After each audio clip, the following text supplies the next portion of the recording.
अच्छी सोच। एक आदमी बहुत अमीर था। उसके पास जीवन व्यतीत करने की तमाम सुख सुविधाएं थी। उसका एक बेटा था। उसके पास पैसों की कोई कमी नहीं थी, इसलिए वो अपने बेटे को जो चाहे वो दिलाता था। उसका बेटा अपना जीवन बहुत शांति से व्यतीत करता था।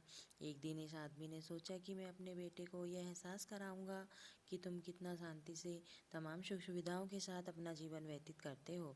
मेरे बेटे को ये भी तो पता चलना चाहिए कि समाज में बहुत सारे लोग गरीब होते हैं, और मैं उसे ये भी दिखाऊंगा कि गरीब लोग कैसे अपना जीवन जीते हैं, ताकि मेरा बेटा महसूस कर सके कि मैंने उसे कितनी सारी दौलत दी है और उसे धन दौलत का महत्व पता चले। इसके बारे में सोचते हुए इस आदमी ने तय किया कि मैं अपने बेटे को एक दिन के लिए गांव ले जाऊंगा। हम पूरा दिन वहां गांव में बिताएंगे।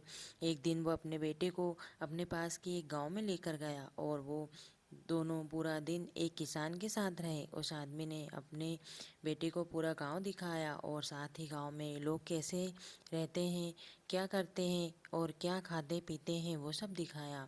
उस अमीर आदमी के बेटे के लिए ये बहुत नया था और उसने ये बड़े चाव से देखा। गांव से वापस लौटते समय अमीर आदमी ने अपने बेटे से पूछा कि बेटा, तुम्हें ये पिकनिक कैसे लगा? बेटा ने जवाब दिया, पापा, मुझे बहुत मज़ा आया।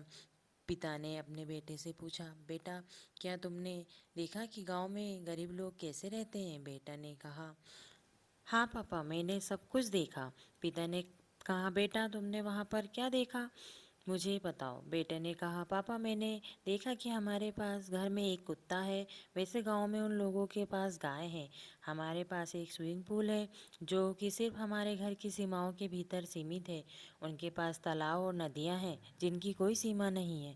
हमारे घर का लान घर की दीवार के साथ ही समाप्त हो जाता है।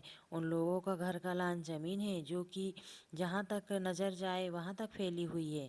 बेटे का जवाब सुनकर पिता बहुत खुश हो जाते हैं। बेटे ने आखिर में पिता से पूछा, सिर्फ इतना ही कहा? पापा, आपका बहुत बहुत धन्यवाद। आपने ये सब मुझे दिखाया, बताया और मुझे एहसास भी कराया कि हम वास्तव में कितने गरीब हैं। बेटे की ये आखिरी बात सुनकर उसके पिता आश्चर्यचकित हो गए। तो दोस्तों, ये कहानी आपको कैसी लगी? प्लीज़ लाइक एंड कमेंट्स करके ज़रूर बताइएगा।